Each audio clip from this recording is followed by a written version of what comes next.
The Avengers radio series, a cultural phenomenon in South Africa back in the 1970s. South Africa was a country with no national television service. It wasn't until 1976 that the country would get its first taste of television broadcasts. But before that, radio was the primary medium of entertainment and information for the masses. This was the context when The Avengers, a British spy-fi series, made its debut on South African radio and became a cultural phenomenon. The Avengers was a British television series that originally aired from 1961 to 1969. The show revolved around the adventures of John Steed, a suave and sophisticated secret agent, and his various female associates. The series was a unique blend of traditional spy thriller elements with science fiction and fantasy, which set it apart from other shows of its time. While the series was hugely popular in the UK and had also made a significant impact in the American markets, being one of the rare British series given a network transmission slot, it was virtually unknown in South Africa. This was primarily due to the lack of a national television service in the country until 1976. However, as a film series, The Avengers was able to gain some exposure in South Africa through film rentals. But it was the launch of the radio series that truly brought The Avengers to the masses in South Africa. Come and listen at www.myclassicradio.net. 21st Precinct, aka 21st Precinct and 21st Precinct, was a police drama broadcast on CBS Radio from July 7, 1953, to July 26, 1956. It was initially a summer replacement for My Friend Irma. The program was produced in cooperation with the Patrolmen's Benevolent Association of the City of New York and presented adaptations from true criminal records in New York, from the policeman's point of view. Historically, the 21st Precinct had been located near Gramercy Park in Manhattan, but in 1929 the department reorganized the precinct numbering, and the 21st designation was dropped from use. No such precinct existed during the show's run, nor does a 21st exist today. However, the fictional precinct's territory corresponds closely to that of the Upper East Side's 23rd Precinct as it has existed since 1929. Stanley Niss was the producer-writer-director. The role of Precinct Captain Frank Kennelly was played by Everett Sloan for the first 109 episodes and briefly in episode 135. During episode 109, Captain Frank Kennelly was promoted to Deputy Inspector and reassigned out of the 21st Precinct. He was replaced by Captain Cronin James Gregory, 1955-56, and Les Damon, 1956. Other cast regulars were Ken Lynch as Lieutenant Matt King, Harold Stone as Sergeant Waters, Jack Arissa as Sergeant Collins, and Santos Ortega as Lieutenant Gorman. The program's announcer began the program's opening each week. 21st Precinct. It's just lines on a map of the city of New York. Most of the 173,000 people wedged into the 9/10 of a square mile between Fifth Avenue and the East River wouldn't know, if you asked them, that they lived or worked in the 21st. Whether they know it or not, the security of their persons, their homes, and their property is the job of the men of the 21st. At that point the lead actor would complete the introduction. The 21st Precinct. 160 patrolmen, 11 sergeants and 4 lieutenants of whom I'm the boss. My name is Kennelly. Frank Kennelly. I'm captain in command of the 21st. Art Hanna, Bob Hill, and Hugh Holder were the program's announcers. The series was produced by John Ives. It was usually directed and written by Stanley Niss. Another source lists Niss as producer. Come and listen at www.myclassicradio.net.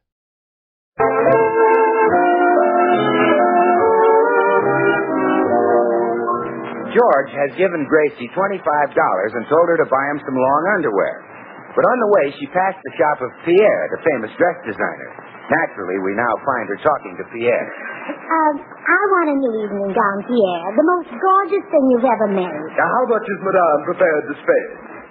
Well, all I have with me is $25. $25? Well, yes, my husband gave it to me to buy him some long underwear, but my gown is more important. I want to be glamorous. I want to attract more attention than Lana Turner. Madame, for $25, all the clothes I could give you would be a bow around your waist.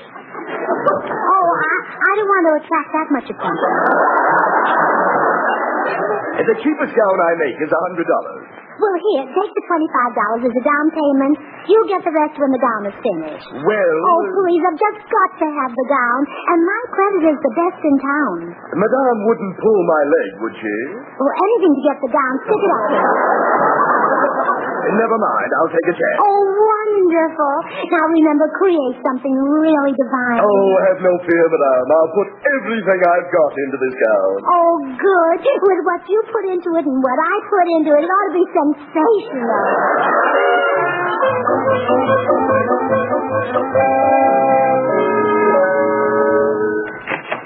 Well, back so soon, Gracie? Did you get my long underwear? No, I couldn't find any. Oh. Well, give me back the $25. Oh, I couldn't. Why not? Why not? Why not? Why not? Yeah, why not? Well, because it's in my shoe, that's why not. Well, take your shoe off. Right in front of you? I've seen you with your shoes off before you. Why, George Burns, you peeping Tom. Gracie, I want my $25. Oh, there's someone at the door. I'll be right back. Good afternoon, Madame. I've come to take the measurements. Oh, Pierre, I can't talk to you about the gown now. I'll meet you at the shop in 10 minutes. Gracie, who is that? What did I hear about measurements? Well, I guess you've got me. It was going to be a surprise, but I'll tell you. I couldn't find any long underwear in the stores, so I hired this man to make you some. His name is Pierre. Pierre? The famous French long underwear maker. A French long underwear maker? Oh, yes. He makes underwear for General de Gaulle, and you know how long they'd have to be. Oh, so you gave him the $25? Yes. I didn't want to tell you, but now you know. Well, if you'll excuse me, I have to run in and change. Gee, you'll be wearing genuine handmade French long underwear. That's real class. I'll have to shorten my trousers. Pardon, monsieur. Yes? Madame said she would meet me at the shop to give me the measurements, but I'll be at the studio for the rest of the day. Oh, you're Pierre. My wife told me what you were going to make. I'd like to hear just what you've got in mind. But of course, monsieur. I plan a gorgeous creation of pale peach satin. Pale peach satin? That's good. You can trust Pierre. Now, around the neck will be a delicate frou-frou of lace. A frou-frou? Yes. The neckline will be cut low to reveal a tantalizing glimpse of bare white shoulders. And the neck will have a frou-frou? Yes. You're sure you've made these things before? Oh, it's my life work. Well, you ought to know what's best. I suppose the buttons down the front, huh? Oh, no. Down the back? No. There'll be no buttons, just one zipper.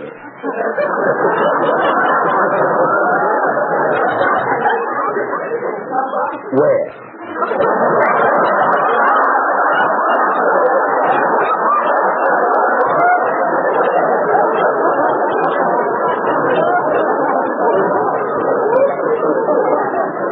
On the side.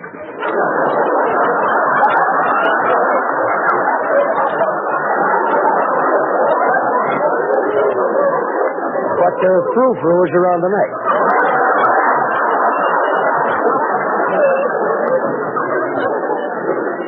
In the front, nothing should break the simplicity of the drape unless one chooses to wear a rhinestone clip. I don't think one will. Well, anyway, monsieur, my creation will be the gayest thing at any party. Who sees underwear at a social? Underwear? I'm describing a gown. No need a gown. I'll just straighten the underwear. I was speaking of the gown I'm making for your wife. My wife? Yes, she gave me $25 down on a $100 evening dress. I see. Gracie, come in here. Yes, dear? Gracie, you're not going to buy any $100 gown from Pierre. Oh, but George, I only wanted it so I'd look my best when I went out with the handsomest man in Hollywood. That's me? Well, sure. Well, I don't mind if you spend, say, $30. So I'm the handsomest man in Hollywood, huh? You're the handsomest man in the state of California. Well, spend $60. You're the handsomest man in the whole country. Okay, spend $100. In fact, you're the handsomest man in the world. What's that for? You got the dress. I'm working on a mink coat. I see what you're saying.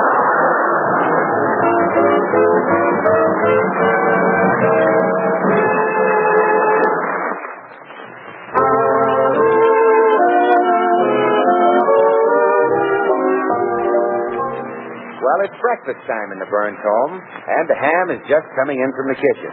His wife is already at the table. Good morning, Gracie. Good morning, dear. Breakfast is all ready. Good. Did you notice the new couple who moved in next door? I'll say. He was out in the yard taking a sun bath this morning. Yeah. Don't blame you for looking. Guy's got the sort of a figure that women like. Not me. I'd much rather have your figure. What? Well, sure. If I had his figure, I'd look like a man.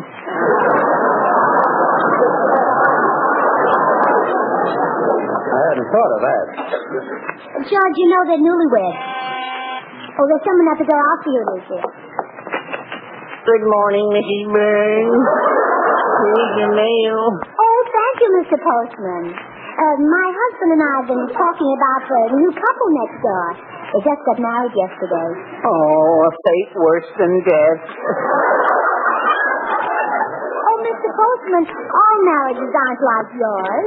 You're not happy because you're henpecked. Not henpecked, Mrs. Burns. I'm buzzard-battered. Mr. Postman, if your wife is such a mean woman, why did you marry her? I didn't know I was getting married. She told me it was a civil service examination. And it's too late to leave her now. We have 2 children. 2 children? Yes, Herbert and Chevrolet. Chevrolet? Yes, what we really wanted was a new car.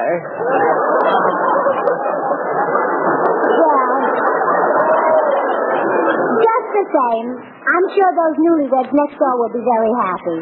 Oh, look, you can see them through the window, just sitting down to breakfast. Oh, isn't that romantic? He's holding her chair. Yes. Do you hold your wife's chair, Mr. Postman? Oh, always. If I let go, she beats my brains out with it.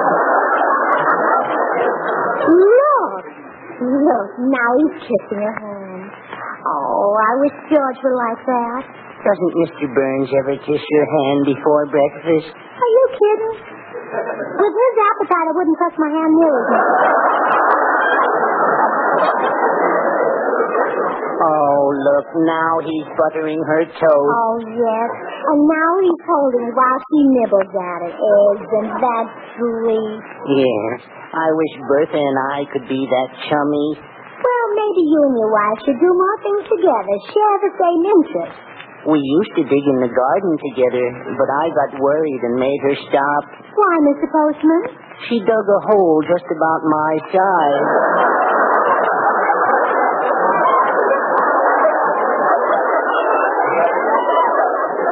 Well, goodbye, Mrs. Burns. Remember, keep smiling. Well, did you see how I handled him, Virginia? Oh, he seemed a little confused. Oh, well, he's been that way ever since he married me. And now, Virginia, I'm going to show you the most important thing of all. How to get money from your husband. But, Mrs. Burns, don't husbands give their wives money without being asked?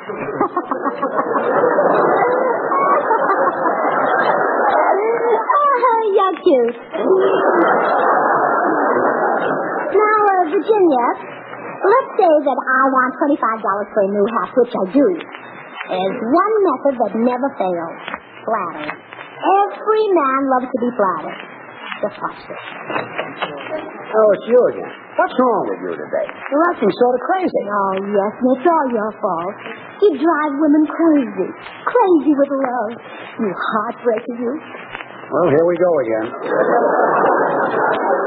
What woman can call her soul her own after she's looked into your soft beige eyes? Gracie. It's like looking into two pools of nylon. Look, Gracie. Oh, you're so incredibly handsome, George.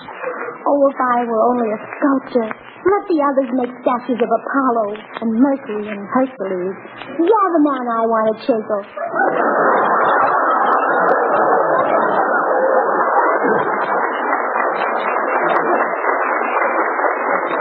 Look, Gracie. Oh, George. Why did Mother Nature have to blow her top on you? I don't know. But let's face it, dear. I didn't marry just an ordinary mate. Believe me, we're in the same boat. Oh, the strange and tender things that remind me of you. The sight of your tousled hair in the morning, your strong white suit at eventide, your girdle hanging on the line. Yes, tender, yes. The kindness that shines from your eyes. The warm, generous smile that lights your face when I ask you for $25. Gracie. The blur of your hand as it leaps to your billfold. The sudden whoosh of air rushing in as you open it. The soft crinkle of 2 pence and a 5 as you press them into my palm. Those are the things you like about me. Yes. The blur of my hand as I whip out my billfold. Like this. That's it. The whoosh of air as I open it. Like this. Oh, I love that. The crinkle of 2 10s and a 5. Like these. Oh, yes, dear. These little things remind me of you. I'm going to give you another tender little memory to tuck away in your heart. What, dear? The merry sound of my laughter as I shove it all back in my pocket. Oh, but George... I'm ashamed of you. Downright ashamed. You say you love me, and yet you deliberately flatter me and lie to me to get money. Oh, I'm ashamed of myself, George. It was as low as you think it was. You couldn't lower yourself for such measly amount of money. $25. You're right, dear. I'll go out and come back again and try for 50. Oh, what?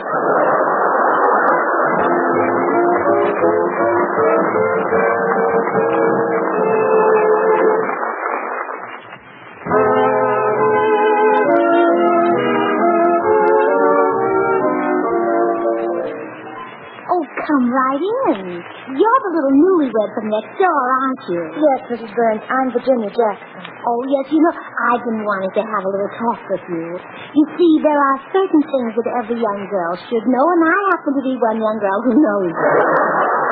I see. Now, sit down, Virginia.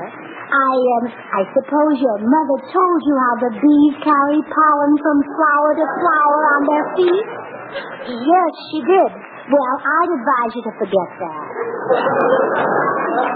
I tried it, and believe me, it's nothing.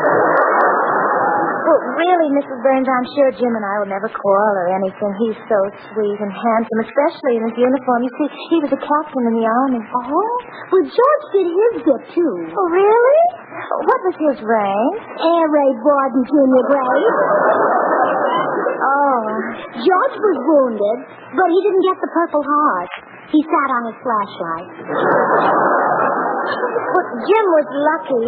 He was overseas for 4 years and didn't get a scratch. Overseas for 4 years. And how long have you been married? 2 days. Oh, you do have a problem. I do? Oh, yes. If he's been gone for 4 years, it's going to take a lot to reawaken his interest in women. I really don't seem to be having any trouble. Better safe than sorry, Virginia. Now, I can tell you how to keep your husband happy from now on. First, remember that a wife must be all things to her husband. What do you mean? Well, when he wants a pal, be a pal. When he wants a fascinating siren, be one. Oh, I wouldn't know how. Oh, it's easy. Now, George is in the den. You listen, and I'll show you how to be fascinating. Oh, hello, dear. Hello, you great, big, strong, wonderful you. Huh? How's about a kiss for your ever-loving mama, kiddo? Kiddo? That fascinates you, don't I? What is this anyway? What's going on here? Kiss me, kiddo. Gracie, is there something wrong with you? Haven't had any complaints yet, kiddo. Look. You know I'm fascinating. Come on, let's start. Gracie, would you like a doctor? One at a time, kiddo. I'm not through with you yet.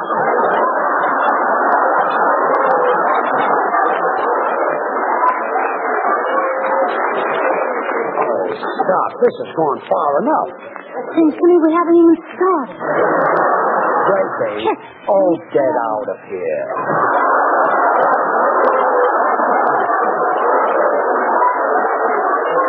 I wish George would act like a newlywed and hold my chair and butter my toast.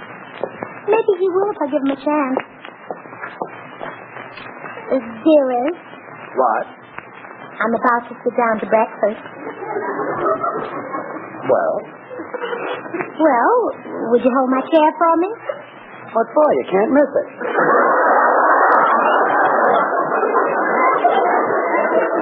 Sit down. Yes, dear. George, Now what? butter my toast for me. Order it yourself. You got a broken arm? Hold it up and I'll nibble on it. Are you nuts? No, it's fun if the husband holds the toast and the wife nibbles at it. What do we do with the next piece? Throw it in the bathtub and bob for it? George Burns, you've got no romance in your soul. You haven't even kissed me this morning. Okay. There. Now let's eat. Oh, no, not like that. Kiss me like you used to. That's exactly the way I kissed you on our wedding night. You kissed me like that when I was a blushing bride? Sure. Wonder what I was blushing about. Oh, I've had enough of this. I'll see you later.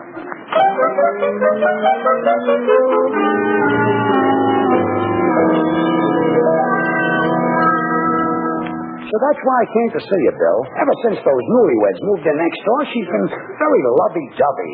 Oh, well, of course, George. That's it. She wants you to act like a newlywed. Me? Well, sure. Leap in the door, pick her up in your arms, and scorch her with burning kisses. Want me to do that?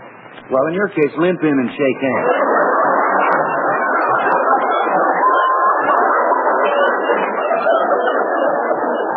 Okay, comedian, if you don't want to help me. I am trying to help you, George. Now, why don't you make with the lovey-dovey stuff? You know, that gooey talk. I'm not good at that. Well, still, you've given me an idea.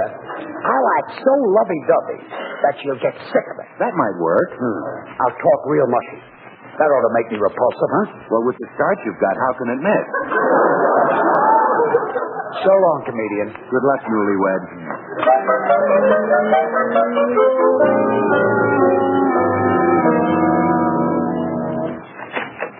Why, George, back so soon? Yes.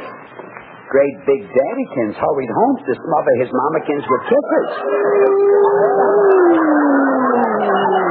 Oh, George. We'll kiss all night and all day tomorrow and all the... Tomorrow I have a beauty shop appointment to get my eyebrows plucked. Daddykins will singe them off with burning kisses. Isn't Grad? No, isn't. But Daddykins is making like a newlywed. Well, I like you better the way you were before. Okay, Gracie. Oh, that's better. Now let's go out to dinner the way we planned. Good. Get my coat, will you? Get it yourself, you cripple.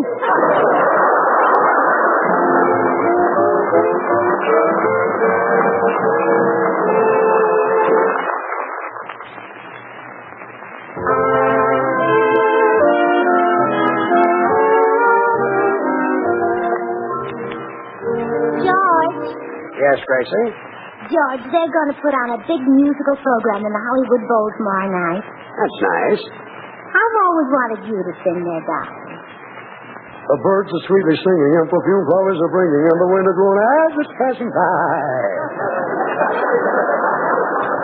Now I'll do all my singing in the bathroom. My voice belongs in the tub. You're wrong, George. Your voice belongs in the bowl.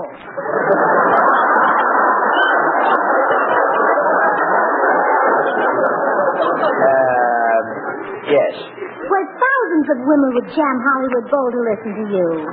Women like my voice, huh? Oh, yes. Ordinary crooners make their bobby socks quiver, but you shake women in their foundations.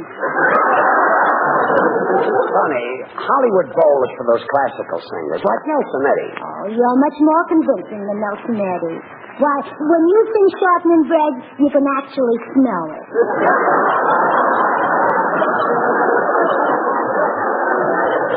Thanks.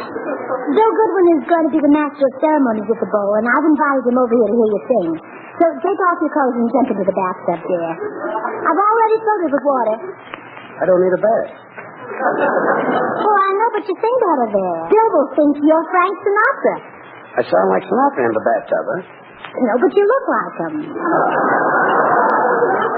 You sound much better. Oh, honey. Well, you do. Anyhow, Frank Sinatra wouldn't dare sing in the bathtub. Why not? Suppose the stopper came out.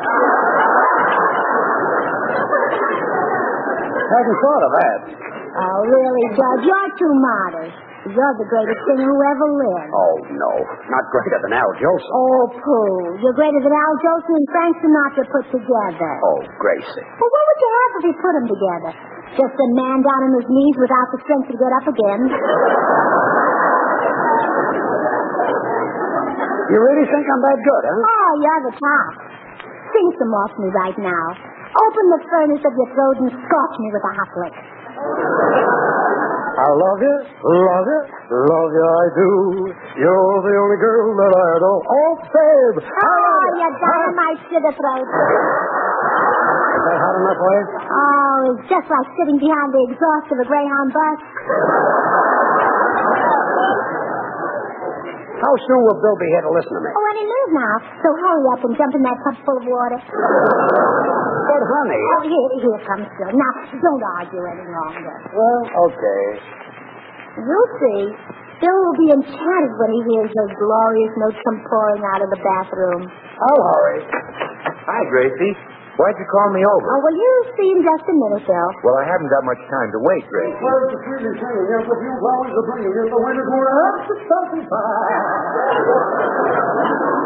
There, Bill. Did you hear that? Gosh, where's it coming from? In the bathroom. Okay, get me a plunger and I'll fix it. Oh,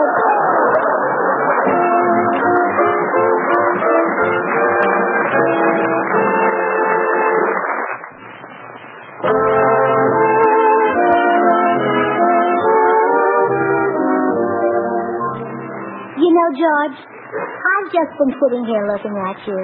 You ought to be in pictures. Oh, Gracie, I'm no movie star. But you could be, dear. You're loaded with sex appeal. Don't be silly. Movies are for guys like Gregory Peck. Oh, pooh. How can you compare a Peck to a man who has it by the bushel? Forget it. I'm not for pictures. You are, too. You've got everything any leading man on the screen has. Now prove it to you. Just name one.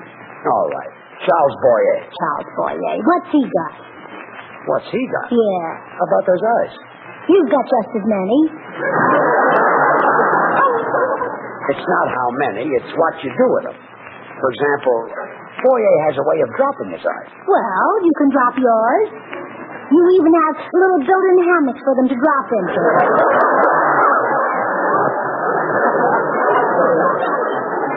Look, Gracie, granted I might have a certain amount of charm, but could I handle the acting for a picture, I knew you were going to say that, and I'm ready for you. What do you mean? Well, I have a little scene here that I wrote just for you. You run the entire gamut of emotions in it. Oh, Gracie, Oh, what's the matter? Afraid to find out how good you are, huh? No. All right. Give me the part. Here. Now, you play a soldier who's just come back from the wars.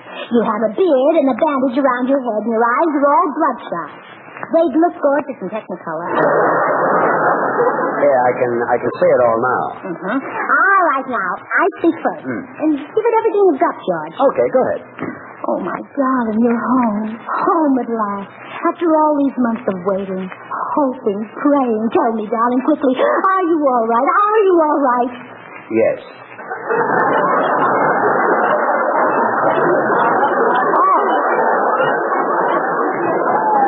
Oh, you've been shot. Yes, I can see it. You're wounded. Oh, my poor dearest. Where did they get you? Where?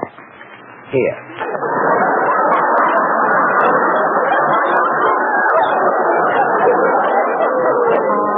Doesn't matter. I'll nurse you back to health.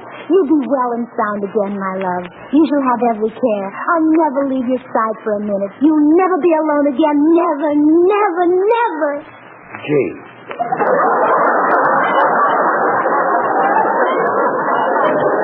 Oh, darling, seeing you again is so wonderful. I'm afraid I'm going to cry. Oh, and I mustn't cry. Laugh, that's what I should do. Oh, you see, George, you're dying. Yes, I'm dying.